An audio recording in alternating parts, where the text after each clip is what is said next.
Привет. Садил неделю назад пары по гнездовым отсекам на спарку. В принципе, уже все спарились благополучно. Часть пар уже села на яйца, по одному яйцу положили сегодня. Еще недельку, наверное, посидят вот так вот, привыкнут к гнездам. Каждый год так делаю, потому как некоторые пары приходится перепаривать, а некоторые пары заселяю в новые, в другие, скажем так, гнездовые отсеки.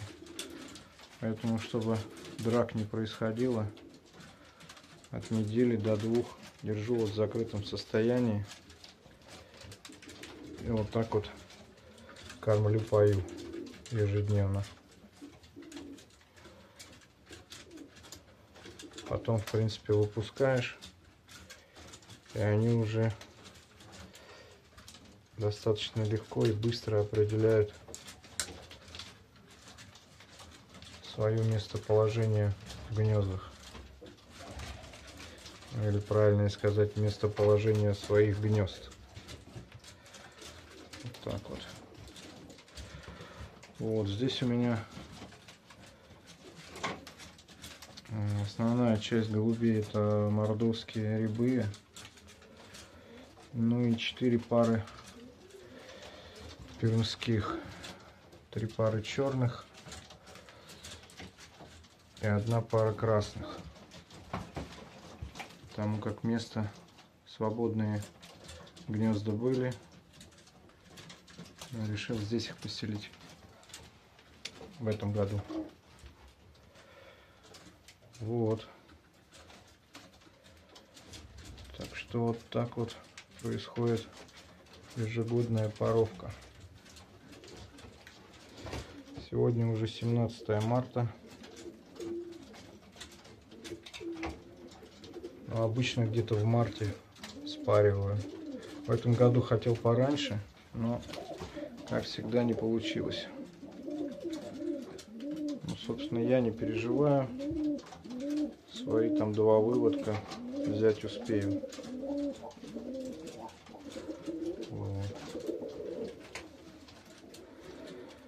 В соседнем летном отсеке также есть часть мордовских и пермских. Сегодня погонял. Один еще летает где-то уже 1,5 часа.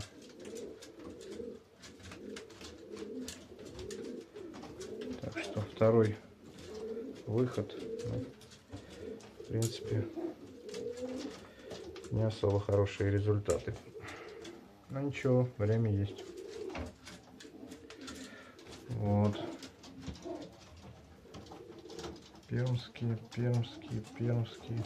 Там красные пермские. Остальное все рябые. 13. Нет, 12 пар. 12 пар и еще одна пара. Позже их спаровал. Места здесь уже не было.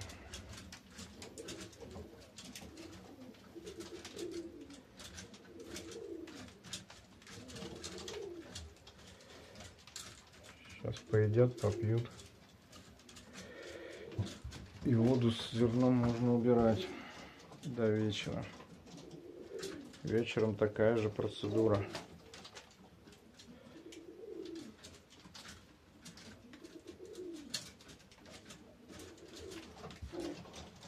Там уже сели на яйца. В этом гнезде тоже уже.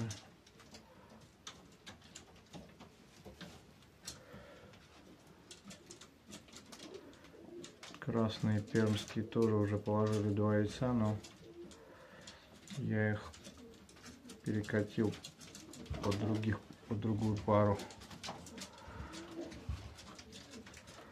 В прошлом году красные молодежь хорошо летели, но было их мало, и всех ястреб забрал.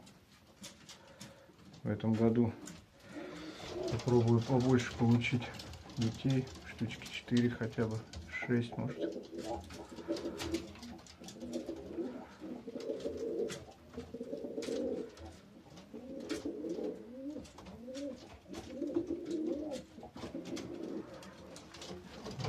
Черные тоже пермячки.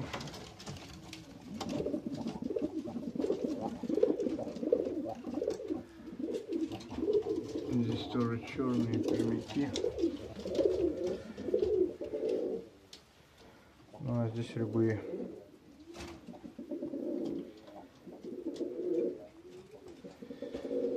Вот. Заканчиваю. Всем привет. До новых встреч.